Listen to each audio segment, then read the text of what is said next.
السلام علیکم فرینڈس، آج ہم لوگ شروع کرنے جا رہے ہیں ایپیسوڈ 13 آف ناول سلفائٹ، جس کی رائٹر ہے نور راجپوت، اور جو آپ آواز سن رہے ہیں وہ ہے کائنات حسین کی۔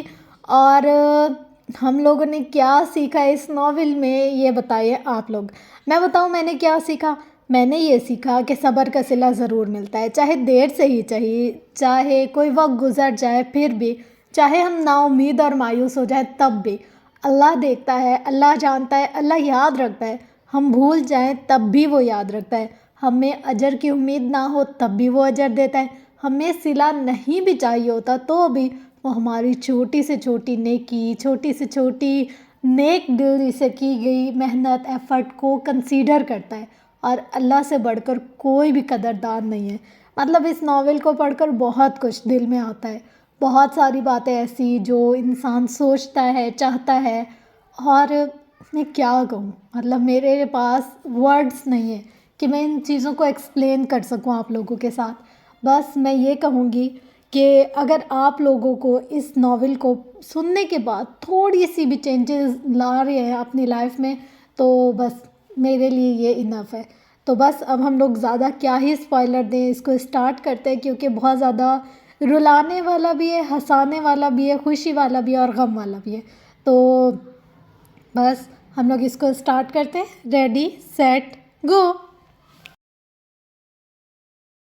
جارڈن، تم آج کل کہاں ہوتے ہو؟ میں کچھ دنوں سے دیکھ رہا ہوں تم زیادہ تر وقت گھر سے باہر گزارتے ہو، کیوں؟ اینتھنی جارڈن سے پوچھ رہا تھا۔ کیوں؟ میں باہر نہیں جا سکتا؟ جارڈن نے غصے سے الٹا سوال پوچھا تھا۔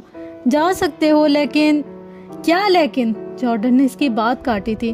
کچھ غلط مت کرنا، اینتھنی نے درخواست کی تھی۔ وہ جارڈن اور اس کے غصے اور اس کی شخصیت سے اچھی طرح واقف تھا۔ مارتھا کی موت کے بعد وہ اور زیادہ خاموش رہنے لگا تھا۔ پہلے تو زیادہ تر وقت گھر اور جم میں گزارتا تھا یا پریکٹس کرتے ہوئے، لیکن آج کل وہ تھوڑا عجیب سا رویہ اپنائے ہوئے تھا۔ جلدی جلدی میں ناشتہ کرتا، جیسے کہیں پہنچنا ہو، بار بار وقت دیکھتا رہتا تھا۔ ڈونٹ وری، جو کروں گا سب ٹھیک ہی کروں گا، جارڈن نے سرد لہجے میں کہا تھا، جبکہ اینتھنی سر ہلا کر رہ گیا تھا۔ پیرس میں سالانہ بہت بڑا فیشن شو ہو رہا تھا، جس کا ایلا کو کافی عرصے سے انتظار تھا۔ مشکل سے انہیں ٹکٹس ملی تھی۔ اس وقت وہ دونوں شو دیکھنے کے لیے ہی نکل رہے تھے۔ جیسے ہی وہ دونوں پارکنگ ایریا میں پہنچی، ماہی کو عجیب سا احساس ہوا تھا۔ اسے روڈ پر ایک بائک کھڑی نظر آئی تھی، اور اس پر ہیلمٹ پہنے سوار ایک شخص۔ وہ اسے کئی دنوں سے نوٹ کر رہی تھی۔ کیا ہوا ماہی؟ جلدی چلو، ایلا نے گاڑی میں بیٹھتے ہوئے کہا تھا۔ ہاں چلو۔ ماہی کے چہرے پر الجھن واضح تھی۔ وہ گاڑی میں بیٹھ گئی تھی، لیکن اس کی نظریں بیک مرر سے گاڑی کے پیچھے آتی بائک پر تھیں۔ اس کے حواس باختہ ہونے لگے تھے۔ ایلا، مجھے لگتا ہے کوئی ہمارا پیچھا کر رہا ہے، ماہی نے ڈرتے ہوئے بتایا تھا۔ واٹ؟ ریئلی؟ ایلا نے پرجوش سے لہجے میں پوچھا تھا۔ ہاں، مجھے کچھ دنوں سے محسوس ہو رہا ہے کہ کوئی ہم پر نظر رکھے ہوئے ہے۔ ایسا لگتا ہے جیسے ہم کسی کی نظروں میں ہیں، ماہی پریشانی سے بتا رہی تھی۔ او کم آن ماہی، ایک تو تم وہمی بہت ہو، ایلا نے اس کا مذاق اڑایا تھا۔ نہیں، میں سچ کہہ رہی ہوں، وہ دیکھو گاڑی کے پیچھے۔ ماہی نے اشارہ کرتے ہوئے دوبارہ مرر کی طرف دیکھا تھا، لیکن اب وہ بائک غائب تھی۔ اس کا دماغ چکرا گیا تھا۔ کہاں؟ ایلا نے پوچھا تھا۔ ماہی کے پاس کوئی جواب نہیں تھا۔ تمہیں ریسٹ کی ضرورت ہے ماہی، حشام کو لے کر تم ذہنی طور پر ڈسٹرب ہو چکی ہو، ایلا نے سنجیدگی سے کہا تھا، جبکہ ماہی خاموش ہو گئی تھی۔ وہ اب اسے کیا بتاتی، کیا سمجھاتی؟ اس نے واقعی بہت دفعہ اس ہیلمٹ پہنے شخص کو اپنے آس پاس دیکھا تھا، لیکن وہ یہ بھی جانتی تھی کہ ایلا کبھی اس کا یقین نہیں کرنے والی تھی، اس لیے اس نے بحث کرنا ضروری نہیں سمجھا۔ 2 دن گزر گئے تھے، مہرو واپس نہیں آئی تھی۔ اس کی امی کی طبیعت اب کچھ ٹھیک تھی۔ ویکینڈ آ گیا تھا، ہانم بھی گھر چلی گئی تھی، اور پھر گھر سے آسیہ بیگم کو ساتھ لے کر وہ مہرو کی ماں کی خیریت دریافت کرنے گئی تھی۔ اچھا کیا تم آ گئی ہو، مہرو اسے دیکھ کر بہت خوش ہوئی تھی۔ البتہ وہ کافی کمزور نظر آ رہی تھی۔ اس کی امی کی طبیعت کافی حد تک سنبھل گئی تھی، لیکن وہ ابھی بھی بیمار تھی۔ کافی دیر بیٹھنے کے بعد وہ اب واپس جانے کے لیے تیار تھی۔ اچھا سنو، کل منڈے ہے، تم یونیورسٹی جاؤ گی؟ مہرو نے پوچھا تھا۔ ہاں، صبح چلی جاؤں گی، ہانم نے جواب دیا تھا۔ کل تم ڈپارٹمنٹ نہیں جاؤ گی، شام کو 4 بجے سے پہلے تم نیب کے آفس کے پاس پہنچنا ہے، ہاسٹل سے آٹو لینا ہے یا پھر اوبر کروا لینا، کسی کو بھی بتانا نہیں ہے، مہرو نے رازداری سے کہا تھا۔ خانم اسی بات سن کر چونکی تھی۔ کیوں، خیریت تو ہے، تم ایسے کیوں کہہ رہی ہو؟ بتانا کیوں نہیں ہے؟ خانم کو حیرانی ہوئی تھی۔ سب میں تمہیں بعد میں بتاؤں گی، ابھی بس اتنا یاد رکھو کہ 4 بجے سے پہلے نیب کے آفس کے سامنے وہیں آ جاؤں گی میں۔ مہرو نے 4 بجے پر زور دیا تھا۔ یہ تم دونوں سرگوشیوں میں کیا باتیں کر رہی ہو؟ تھوڑا اونچا بولو، ہمیں بھی پتہ چلے۔ مہرو کی بھابھی نے شرارتاً دونوں کو چھیڑا تھا۔ نہیں نہیں بھابھی، کچھ نہیں، ایسے ہی، مہرو نے جواب دیا تھا۔ کچھ دیر مزید بیٹھنے کے بعد وہ واپس گھر آ چکی تھی۔ مہرو کی باتوں نے خانم کو الجھا دیا تھا۔ وجہ کیا تھی یہ تو مہرو مل کر ہی بتا سکتی تھی۔ خانم مہرو کی بات کو لے کر ساری رات سوچتی رہی تھی۔ اسے سمجھ نہیں آ رہا تھا کہ مہرو کو نیب آفس کے پاس کیا کام تھا۔ اس نے مہرو سے پوچھنے کے لیے 2-3 بار اس کا نمبر ملایا تھا جو آف جا رہا تھا۔ کیا مصیبت ہے یار، وہ جھنجھلا گئی تھی۔ اگلے دن بھی اس کا نمبر ملاتی رہی تھی۔ ایک تو وہ چھٹیاں کر رہی تھی جو کہ غلط تھا، اوپر سے فون بھی آف جا رہا تھا۔ خانم اس وقت اپنے ڈپارٹمنٹ چلی گئی تھی۔ 3 بجے کا وقت تھا، وہ کلاس لے کر فری ہوئی تھی جب اسے مہرو کی کال آئی تھی۔ تم پہنچ رہی ہو نا نیب آفس؟ مہرو پوچھ رہی تھی۔ خانم کا اس کی بات سن کر دماغ گھما تھا۔ تمہارا دماغ خراب ہو گیا ہے مہرو، فون کیوں بند تھا تمہارا، اور تمہیں اس جگہ پر کیا کام ہے؟ خانم نے غصے سے پوچھا تھا۔ پلیز جلدی آؤ، میں ادھر ہی جا رہی ہوں، مہرو کہہ کر فون بند کر چکی تھی، جبکہ خانم سر تھام کر رہ گئی تھی۔ اسے سمجھ نہیں آ رہا تھا کہ وہ کیا کرے۔ کسی کو بھی بتائے بنا یوں کلاس چھوڑ کر اس کی بتائی جگہ پر پہنچنا خانم کے لیے بہت عجیب تھا۔ کہیں مہرو کسی مصیبت میں تو نہیں؟ اچانک اس کے ذہن میں خیال آیا تھا اور بالآخر وہ ہمت کر کے یونیورسٹی سے باہر نکل آئی تھی۔ 3:40 پر وہ نیب کے آفس کے سامنے تھی۔ وہاں آرمی کی کثیر تعداد نظر آ رہی تھی۔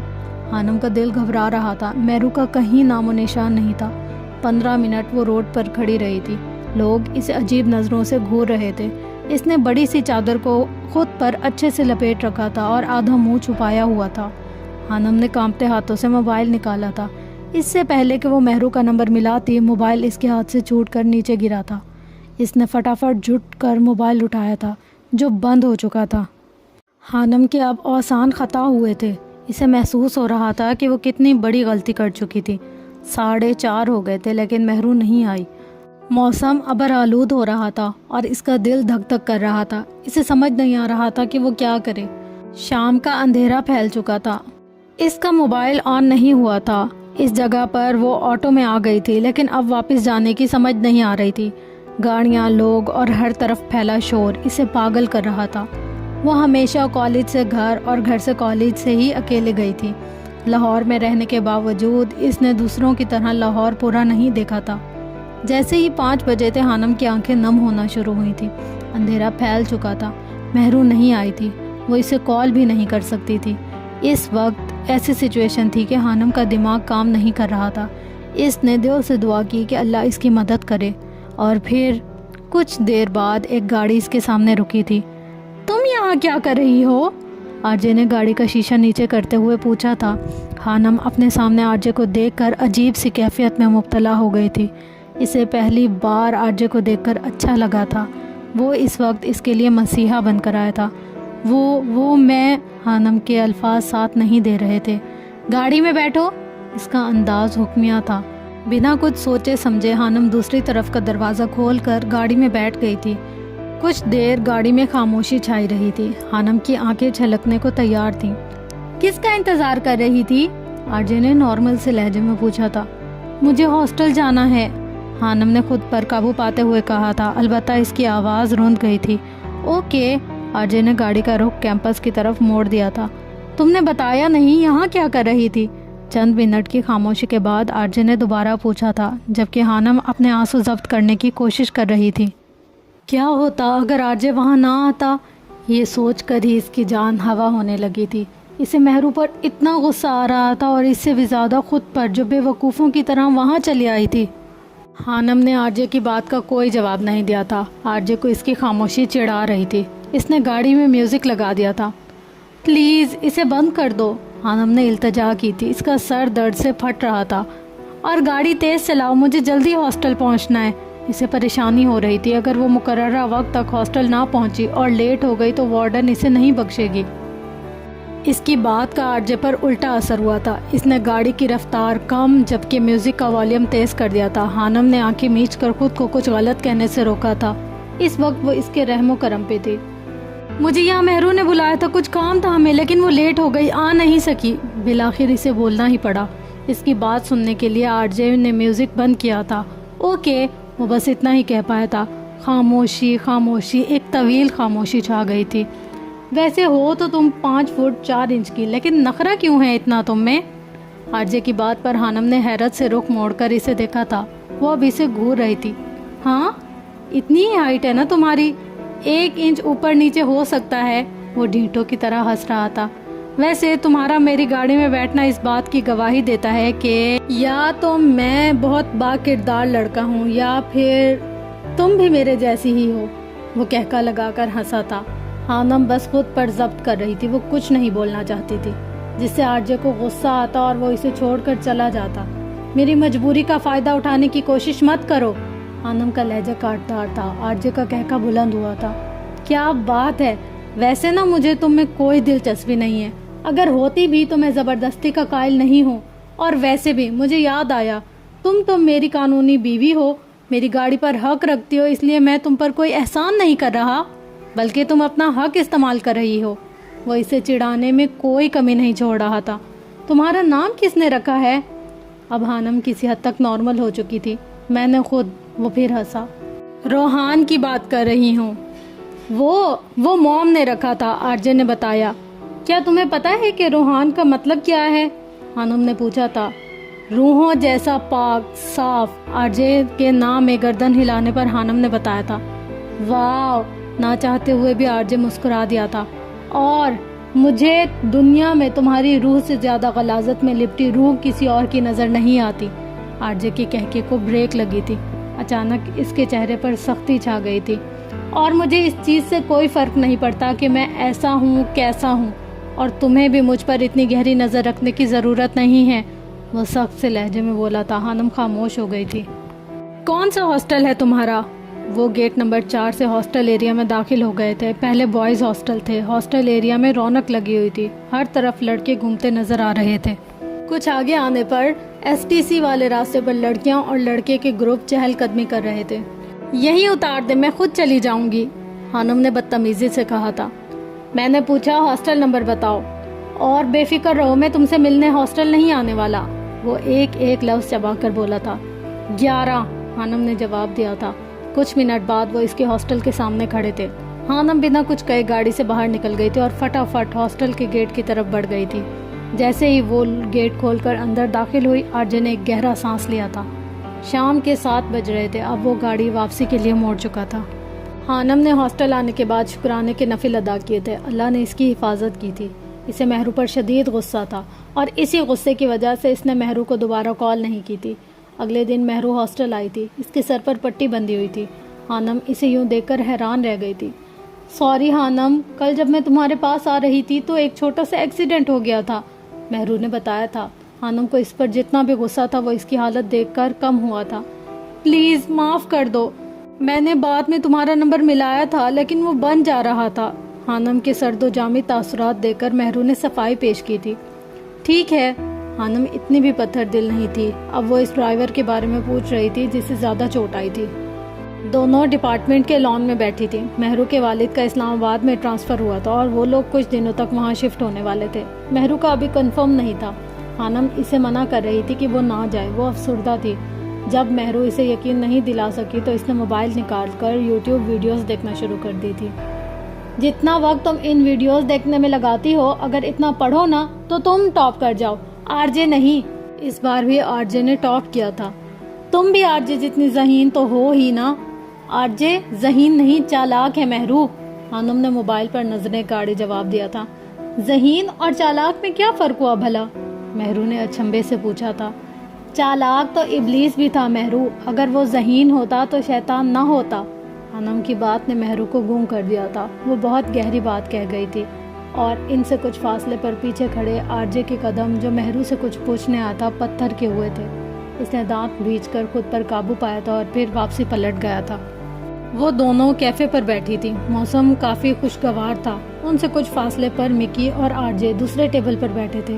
آر جے مکی سے کچھ بات کر رہا تھا جبکہ مکی کی نظریں موبائل کی اسکرین پر جمی تھی. آر جے نے ہاتھ بڑھا کر مکی سے موبائل چھینا تھا. مکی اس وقت کوئی چیٹنگ پڑھ رہا تھا. Message cheating. نمبر XH لکھا ہوا تھا. وہ مکی کی کوئی ایکس گرل فرینڈ تھی جس سے اب اس کا بریک اپ ہو چکا تھا. آر جے موبائل واپس کرو. مکی ایک دم بوکھلا گیا تھا. تم ابھی تک اسے بھولے نہیں ہو؟ آر جے نے پوچھا تھا. بھول چکا ہوں، بس تم موبائل واپس کرو. مکی اس سے موبائل چھیننے کی کوشش کر رہا تھا لیکن آر جے نے نہیں دیا تھا. کچھ سوچتے ہوئے آر جے نے وہ نمبر ملایا تھا. مکی کے چہرے کا رنگ پھک ہوا تھا. بیل جا رہی تھی. ان کے سامنے دوسری میز پر رکھا ہوا ہانم کا موبائل بجا تھا. آر جے چونکا تھا. ہانم نے موبائل اٹھا کر دیکھا تھا اور نمبر دیکھ کر اس کے چہرے کا رنگ اڑا تھا. اس نے کال فوراً کٹ کی تھی. آر جے نے دوبارہ کال ملائی تھی. اس بار پھر ہانم کے موبائل پر رنگ ہوئی تھی. ہانم نے کانپتے ہاتھوں سے کال ریسیو کی تھی. ہیلو. اس کی آواز میں غصہ اور خوف دونوں تھا. آر جے کو وہ منظر صاف دکھائی دیا تھا. کال اٹھانے اور ہیلو بولنے والی ہانم تھی. آر جے کو یونیورسٹی کی بلڈنگ اپنے سر پر گرتی ہوئی محسوس ہو رہی تھی. اس نے ایک جھٹکے سے مکی کی طرف دیکھا تھا جو پھیکے پڑتے چہرے کے ساتھ کبھی ہانم تو کبھی آر جے کو دیکھ رہا تھا. اس نے آر جے کو دیکھتے ہوئے نفی میں سر ہلایا تھا جیسے کہہ رہا ہو مت کرو آر جے. آر جے کا دماغ چکرایا تھا. اسے اپنی آنکھوں کے سامنے اندھیرا چھاتا محسوس ہو رہا تھا. یعنی وہ ہانم ہی تھی جو مکی کی گرل فرینڈ تھی. جبکہ دوسری طرف ہانم پریشان سے موبائل کی اسکرین کو گھور رہی تھی. آر جے فون بند کرتے ہوئے اٹھا تھا اور ڈپارٹمنٹ کی طرف بڑھ گیا تھا. آر جے میری بات سنو. مکی اس کے پیچھے لپکا تھا. آر جے رکنے والا نہیں تھا. کیا ہوا ہانی؟ کس کا فون تھا؟ مہرو نے پوچھا تھا. ہاں وہ ہانم گھڑبڑا گئی تھی. اس سے پہلے وہ کچھ کہتی مہرو کے موبائل پر رنگ ہوئی تھی. بھائی کی کال ہے. مہرو نے کہتے ہوئے کال ریسیو کی تھی اور پھر بات سننے کے بعد اس کے چہرے کے رنگ اڑے تھے. کیا ہوا مہرو؟ سب ٹھیک ہے نا؟ ہانم نے پوچھا تھا. میں آتی ہوں بھائی. مہرو جواب دیتے ہوئے بوکھلاہٹ میں اٹھی تھی. سب ٹھیک تو ہے نا؟ ہانم نے دوبارہ پوچھا تھا. نہیں ہانی، ماما کی طبیعت بہت زیادہ خراب ہے. بھائی ہاسپٹل کے باہر میرا انتظار کریں، مجھے جانا ہوگا. مہرو نے کانپتی آواز سے اسے بتایا تھا. اللہ خیر کرے، تم دھیان سے جاؤ. مہرو اس بات میں سر ہلاتی آگے بڑھ گئی تھی جبکہ ہانم واپس اپنی جگہ پر بیٹھ گئی تھی. اس کے سامنے جوس کا گلاس رکھا تھا. وہ کچھ دنوں سے سب غلط ہو رہا تھا. پہلے مہرو کی امی کو ہارٹ اٹیک، مہرو کا اسے نیب آفس کے پاس بلانا، مہرو کا ایکسیڈنٹ. رات اس نے پھر سے وہی خواب دیکھا تھا جس میں کسی نے اسے آگ اگلتے دریا میں دھکا دے دیا تھا. اس آگ کی جلن ہانم کو محسوس ہوتی تھی. اور اب اس ملک کی کال آنا. ہانم کسی انہونی کا احساس ہو رہا تھا. اس کا دل کانپ رہا تھا. وہ کیفے سے اٹھنے کے بعد ڈپارٹمنٹ کی طرف بڑھ گئی تھی. اس کی اسائنمنٹ مکمل نہیں تھی، صبح جمع کروانی تھی. اگر ہاسٹل میں چلی گئی تو سو جاؤں گی، کیوں نہ لائبریری میں بیٹھ کر مکمل کر لوں. ہانم سوچتے ہوئے لائبریری کی طرف بڑھ گئی تھی. آج جنت روڈ پر اسٹوڈنٹ کا رش نہیں تھا. روڈ اور کیفے خالی خالی سا نظر آ رہا تھا. پہلی وجہ تو یہ تھی کہ جنت روڈ کے دونوں طرف تقریباً 8-10 ڈپارٹمنٹ تھے جن میں سے کچھ ڈپارٹمنٹ کے فائنل پیپرز ہوئے تھے اور اب ان میں سیمسٹر بریک تھی، اس لیے کافی ڈپارٹمنٹ بند تھے. جبکہ دوسری وجہ یہ تھی کہ اس دن فیصل آڈیٹوریم میں ٹیکنالوجی پر ایک بڑا سیمینار تھا جس میں بڑی بڑی شخصیات نے شرکت کرنی تھی. ان کے ڈپارٹمنٹ کے تقریباً سبھی اسٹوڈنٹ وہاں گئے تھے. ہانم کا سیمینار اٹینڈ کرنے کا موڈ نہیں تھا. وہ لائبریری میں بیٹھی انہماک سے اسائنمنٹ بنا رہی تھی جب اس کے موبائل پر وائبریشن ہوئی. لائبریری میں 1-2 اسٹوڈنٹس تھے. ہانم نے موبائل دیکھا. ملک کی کال تھی جو ابھی کچھ دیر پہلے بھی آئی تھی اور وہ محروم میں الجھ کر بھول گئی تھی. نمبر دیکھ کر ہانم کی تہوری چڑھی تھی. اس نے غصے سے کال اٹھائی. ہیلو. ہانم کی آواز سے بھی غصہ جھلک رہا تھا. کیسی ہو مس ہانی؟ کاٹ دار لہجے میں پوچھا گیا تھا. ذرا ڈپارٹمنٹ کے گراؤنڈ میں تشریف لائیں گی آپ؟ اس سے پہلے ہانم کچھ بولتی وہ دوبارہ بولا تھا. ہانم کو وہ آواز جانی پہچانی محسوس ہوئی تھی. اس کی ایک کمزوری تھی کہ وہ آوازوں میں جلد فرق نہیں کر پاتی تھی. اگر مہرو بھی کسی انجان نمبر سے اسے کال کرتی تھی تو ہانم کافی دیر بعد اسے پہچانتی تھی.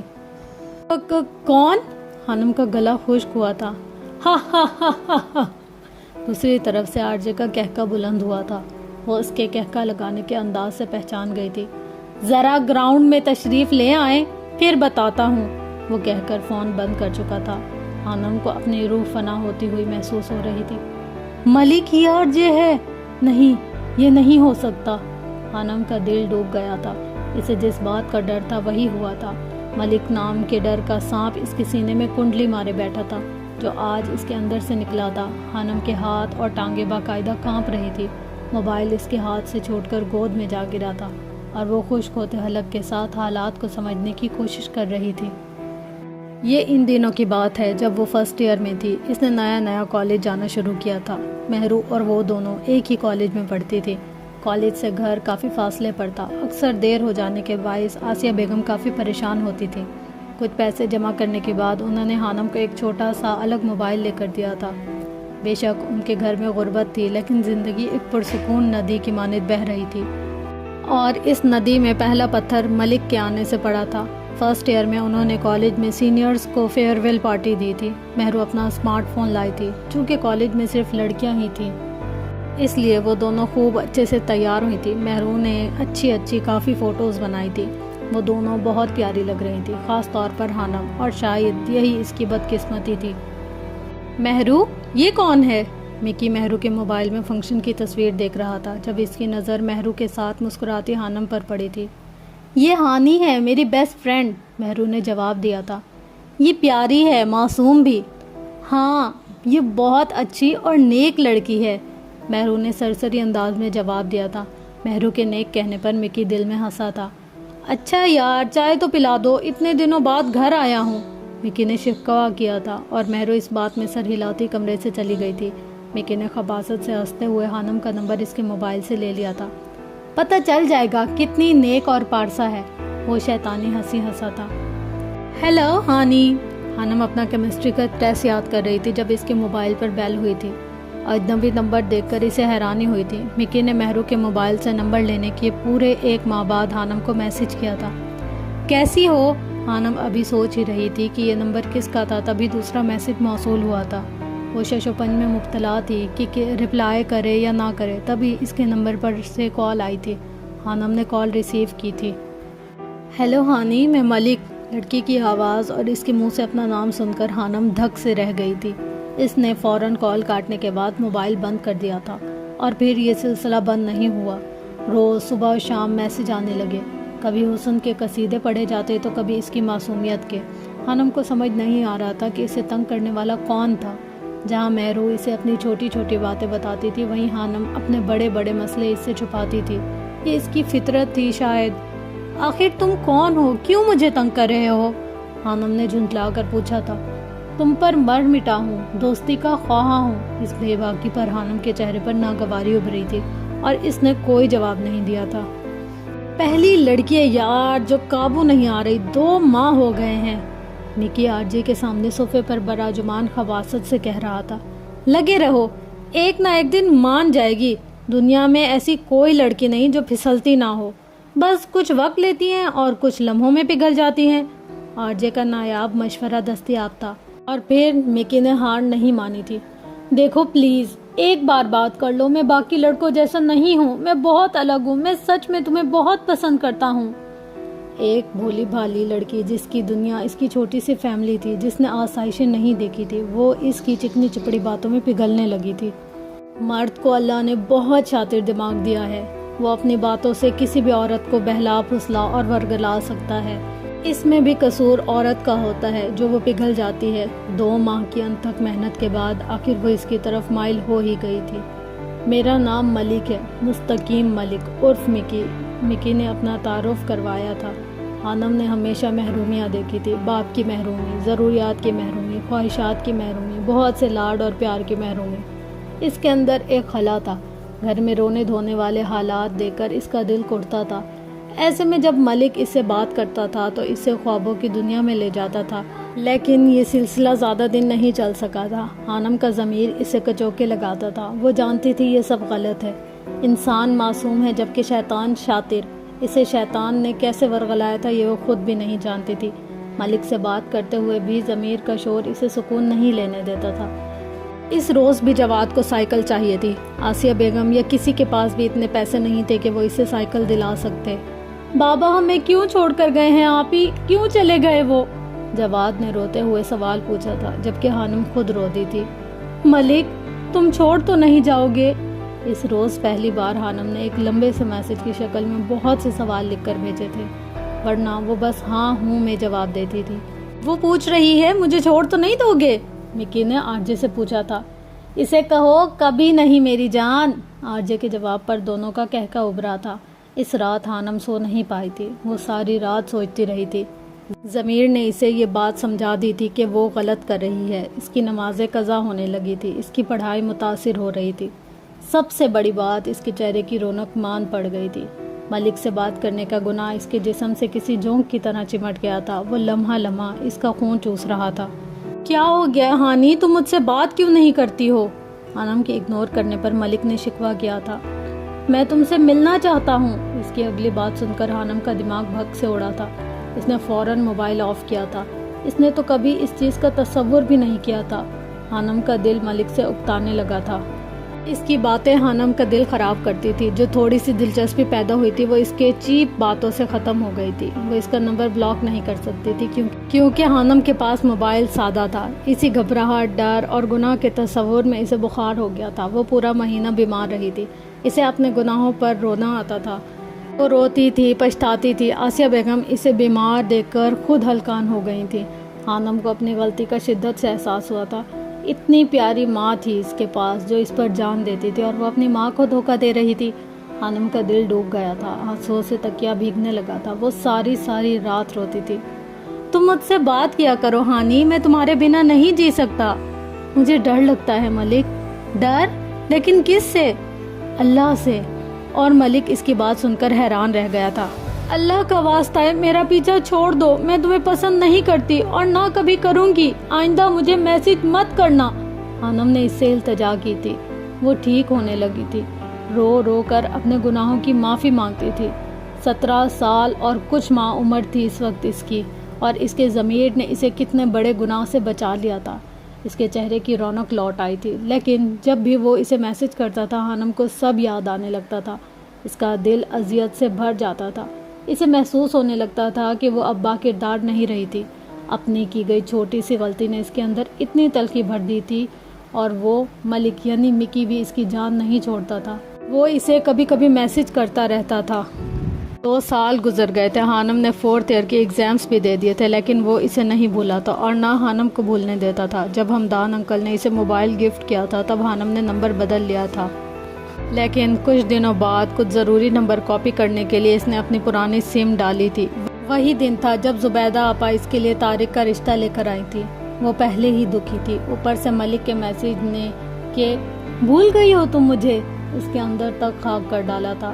تب حانم نے روتے ہوئے اسے 2-3 سالوں بعد میسج کیا تھا، خدا سے ڈر اے ابن آدم، خدا سے ڈر۔ اس کے الفاظ نے مکی کو اندر تک جھنجھوڑ ڈالا تھا۔ تب حانم نے ملک سے 2 ٹوک بات کرنے کا فیصلہ کیا تھا۔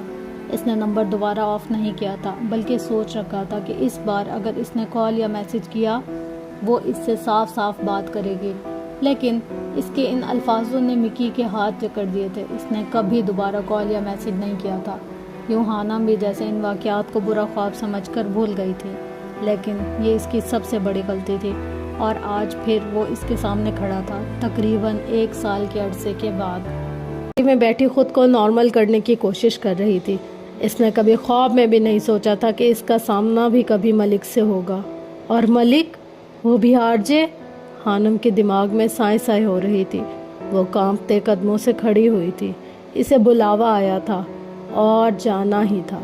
خود کو گھسیٹتی وہ گراؤنڈ کی طرف بڑھ گئی تھی جہاں اجل اس کا انتظار کر رہی تھی۔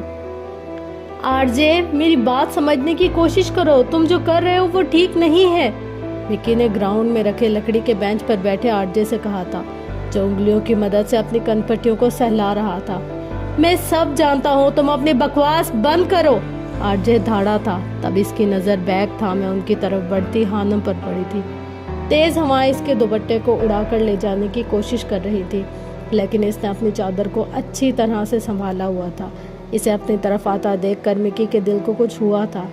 آئیے میڈم ہانی، آپ ہی کا انتظار ہو رہا تھا۔ جیسے ہی وہ ان کے قریب پہنچی، آرجے نے زہر خندہ لہجے میں کہا تھا، یہاں کیوں بلایا ہے مجھے؟ حانم کا لہجہ سخت تھا۔ بتاتے ہیں، اتنی بھی کیا جلدی ہے، جائیں پہلے وہ پڑھیں۔